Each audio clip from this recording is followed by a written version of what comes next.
हाय दोस्तों, welcome back to my YouTube channel.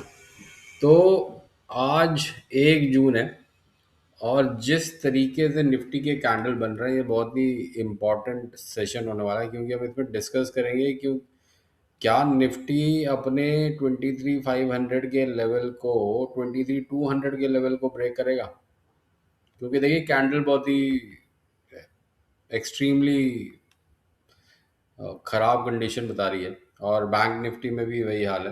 तो जैसा कि मैं पहले भी अपने वीडियो में एक बार डिस्कशन किया था कि ये जो गैप है, क्या ये निफ्टी जो है इस गैप को ब्रिज करेगा। तो अभी तक जो था वो इसको रिस्पेक्ट कर रहा था।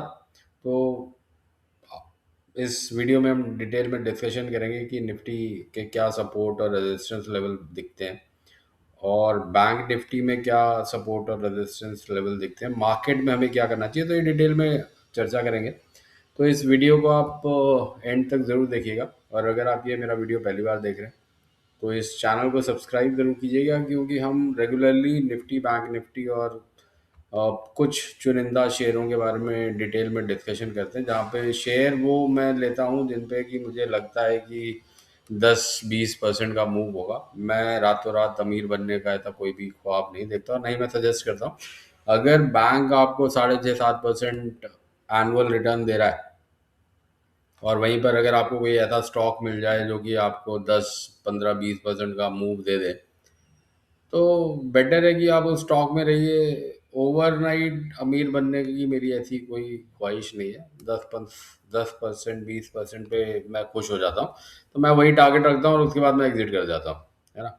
तो आइए सबसे पहले निफ्टी को देख लेते हैं। तो निफ्टी की अगर हम बात करते हैं तो निफ्टी जो है ये 23,200 के लेवल को बार बार टेस्ट कर रहा है और 23,200 के लेवल को बार बार टेस्ट कर रहा है। और उसके बाद ये जो दो चार, अगर ये पिछले 5 दिन की कैंडल आप देखेंगे तो ये 5 दिन की कैंडल जो है वो काफ़ी गंभीर सवाल उठा रही है कि मार्केट यहाँ से कहाँ जाएगा।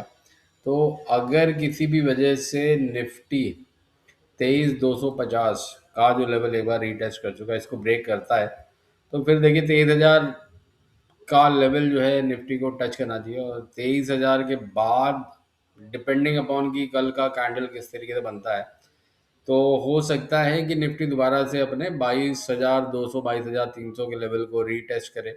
और जिस तरीके से देखिए इकोनॉमिक सिचुएशन है, फ्यूल प्राइस हाइक हो रहे हैं, यूएस और ईरान में अभी तक कुछ भी क्लियर हैंडशेक नहीं हुआ, तो उस हिसाब से सीवियरिटी थोड़ी गंभीर है।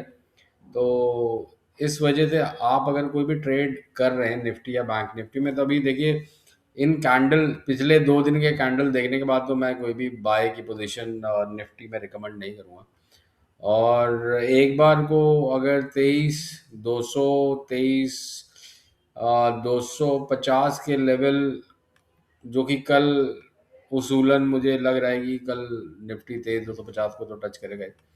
तो क्या वहाँ से 23,200 के 23,150 को भी निफ्टी टच करता, वो कल एक बार निफ्टी की क्लोजिंग में पता चलेगा। और कल की कैंडल पे थोड़ा सा डायरेक्शन क्लियर होगा कि निफ्टी अभी इधर से किधर जाएगा जून के महीने में। तो आप कोई भी अगर ट्रेड आप लेना चाहते हैं तो अभी मेरे हिसाब से तो अभी थोड़ा कॉशियस रहिए। इंडेक्स में पिछले 2 महीने से तो मैं यही कह रहा हूँ कि देखिए ऑप्शन बाइंग का कोई भी व्यू मेरा इंडेक्स में नहीं दिख रहा। और फ्यूचर में अगर आप ट्रेड करते हैं तो भी नीचे की तरफ ये 123 200 के पास अगर निफ्टी आपको मिलता है तो यहाँ पे आप बाय कर लो और इसके बाद आप ऊपर की तरफ 24,000 के करीब जितना भी 500-600 पॉइंट आपको मिलता है उसके बाद आप एग्जिट कर लो। ये लेकिन अपने फाइनेंशियल एडवाइजर से ज़रूर कंसल्ट कीजिए कि ये ट्रेड लेना चाहिए नहीं लेना चाहिए। मैं आपको एक सपोर्ट और रेजिस्टेंस लेवल ही बता सकता हूँ जो कि आपको ट्रेड लेने में थोड़ी हेल्प कर देगा। और अभी तो मैं वो भी सजेस्ट नहीं करूँगा, क्योंकि देखिए ये आप देखिए ये कैंडल जो है अप्रैल महीने से चल रहा है, ये पूरा रेंज है ना। अगर मैं इस रेक्टेंगल को थोड़ा और खींच देता हूँ तो ये अप्रैल महीने से ये यहाँ पे इस रेंज में फंसा हुआ है।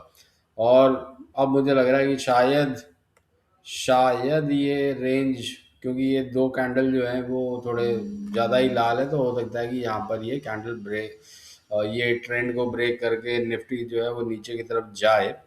तो एक दिन और वेट कर लेते हैं, कल के बाद थोड़ा डायरेक्शन क्लियर होगा, तब हम डिसाइड करेंगे कि निफ्टी में हमें क्या ट्रेड लेना चाहिए। और फिबोनाची के लेवल मैं ऑलरेडी आप लोगों से शेयर कर चुका हूँ, लेकिन एक बार दोबारा फिबोनाची को प्लॉट कर लेते हैं तो थोड़ी और आसानी हो जाएगी आप सभी लोगों के लिए। तो अगर मैं फिबोनाची को प्लॉट करता हूँ तो आप यहाँ पर देखिए कि फिबोनाची में 23,160 जो है वो 23% का लेवल है, और मुझे लगता है जिस हिसाब से कैंडल बना वो इसको ब्रेक करेगा करेगा, और 23.6% के बाद फिर दोबारा इसको 22,180 22,000 के लेवल के पास निफ्टी को जाना चाहिए। अब इसके बाद एक बार बैंक निफ्टी को भी देख लेते हैं दोस्तों। तो अगर बैंक निफ्टी को हम देखें तो बैंक निफ्टी को अगर मैं देखूं तो यहाँ पर भी जो पिछले 4 दिन का कैंडल है वो काफ़ी रेड ही रेड है। तो यहाँ पर भी आप देखिए कि ये बैंक निफ्टी जो सजेस्ट कर रहा है कि हो सकता है यहाँ पर 52,855 को बैंक निफ्टी ब्रेक करे, और अगर इसको बैंक निफ्टी ब्रेक करता है तो फिर एक्सपेक्टेड ये है कि यहाँ से 50,000 की तरफ बैंक निफ्टी जाएगा। तो फिबोनाची के लेवल अगर मुझे प्लॉट करने हो तो मैं एक बार फिबोनाची के लेवल भी प्लॉट कर देता हूँ ताकि आप लोगों को थोड़ी आसानी होगी। तो यहाँ पर आप ये देखिए कि ये 52,780 का यहाँ पर सपोर्ट है, और 52,780 को अगर बैंक निफ्टी ब्रेक करता है तो फिर 50,000 के लेवल बैंक निफ्टी में दिखेंगे। इसके अलावा एक बार बंधन बैंक को देख लेते हैं, जो कि मैं काफ़ी पिछले 15-20 दिन एक महीने से बात कर रहा हूँ बंधन बैंक में। तो देखिए बंधन बैंक मार्केट कितना भी नीचे की तरफ सीवियर हुआ है, लेकिन बंधन बैंक अभी इसी रेंज में चल रहा है अभी फिलहाल। तो यहाँ पर नीचे की तरफ सपोर्ट की अगर हम बात करते हैं तो 188 का होगा, और 188 को अगर ब्रेक करता है किसी भी वजह से तो 170 की तरफ जाएगा। लेकिन ऊपर की तरफ अगर हम बात करते हैं बंधन बैंक में, तो ऊपर की तरफ टारगेट की अगर मैं बात करता हूँ दोस्तों, तो मुझे लगता है कि बंधन बैंक 250 के लेवल तक जाना चाहिए। लेकिन ये मेरे एजम्पशंस है, आप कोई भी ट्रेड लें उससे पहले अपने फाइनेंशियल एडवाइजर से ज़रूर कंसल्ट कीजिएगा। इसके अलावा आईटी में आज कुछ तेजी थी, आईटी को देख लेते हैं। आईटी तो मैंने पहले भी कहा है कि जिस लेवल पे आईटी ट्रेड कर रहा है उस लेवल पे काफ़ी अट्रैक्टिव प्राइसेस हैं, और डिविडेंड पेइंग स्टॉक है, अच्छे स्टॉक है। तो टीसीएस जैसा शेयर जो कि मही साल के 100 रुपये देता है और आज की डेट में 2300 रुपये पे ट्रेड कर रहा है, तो ऐसे स्टॉक आपको ढूंढने हैं और उनमें आपको लॉन्ग टर्म के लिए इन्वेस्ट करना है, जहाँ तक कि आपको प्राइस एप्रिसिएशन भी मिले और डिविडेंड का रिटर्न भी मिले। इसके अलावा गोल्ड और सिल्वर में मेरा अभी कोई फिलहाल व्यू नहीं है। अगर आप एसआईपी के माध्यम से गोल्ड या सिल्वर में इन्वेस्ट करते हैं तो आप उसको बरकरार रखिए, क्योंकि ये जो कमोडिटी है इस पे लॉन्ग टर्म के लिए ही इन्वेस्टमेंट जो है वो आपको अच्छा रिटर्न मिलेगा। और क्योंकि गोल्ड अब इस एक जोन में फंसा हुआ है, तो फिलहाल ट्रेडिंग का कोई मेरा एडवाइस यहाँ पे बनता नहीं है, और न ही मैं सजेस्ट करूँगा। लेकिन फिर भी आप एसआईपी आप अपना कंटिन्यू रख सकते हैं, लेकिन आपको थोड़े समय के लिए आपको थोड़ा स्ट्रगल होगा, क्योंकि कोई भी आपकी वैल्यू जो है वो अप्रिशिएट होती हुई आपको नहीं दिखेगी। सिमिलरली अगर हम सिल्वर की बात करते हैं तो सिल्वर भी देखिए इस रेंज में एक फंसा हुआ है।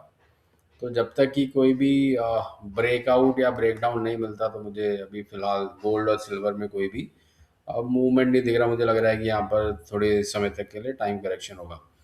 तो फ़िलहाल इस वीडियो में इतना ही है जो मैं आप लोगों से शेयर करना चाह रहा था।